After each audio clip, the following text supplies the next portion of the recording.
We now reach 50,000 pesos in our GCash investment. I remember last September 2021, we started investing in GCash. I remember when I started, because I was so skeptical, hindi pa ako nag-invest talaga ng yung ginagawa natin ngayon, like 8,000 per month. In-invest lang natin like 1,000 pesos, 2,000. And now, because of our consistent efforts of saving and investing money in GCash Invest, we now reach 50,000 pesos. And for me, it's a bit of a milestone, even though we are on the red. Like, we are right now negative 2.5% on our portfolio. It doesn't matter. Like what I always saying, what importance of what we're doing right now is not really the gains or the loss. The importance of what we're doing right now is that we're focusing on investing consistently every single month or every 2 weeks, every week. No, so that our in the near future, what we have we have money that can give us, the income that we need in order for us to live without moving.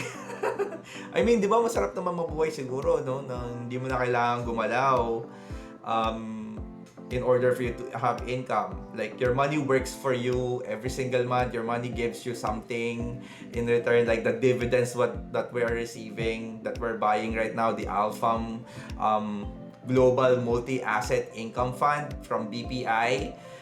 It gives us like consistently every single month. And our goal, our mission is to increase that amount, is to increase that portfolio in order for us to have a money making machine where, like, we don't need to work.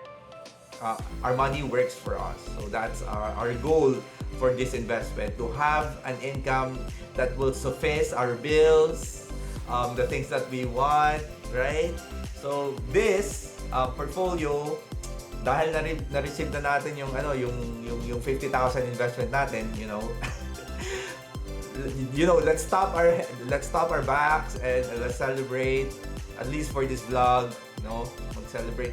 I mean, I should celebrate because hindi madaling mag-focus sa isang investment na sa una hindi mo alam, but eventually you learn it, and eventually you gain momentum and you gain focus. And sabi nga ni Tony Robbins, what you focus on improves, what you focus on grows or expand.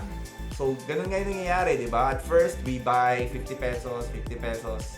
We started learning, and then we invested like 1,000, then invested like 6,000 a month. And right now, my goal for this year is to invest like 8,000 per month every single month on buying investments that potentially kasi syempre, di ba, pwede ka mag-loss dyan, pwede ka mag-gain. Potentially will give money for us in the near future that, yun nga, magkaroon tayo ng money-making machine.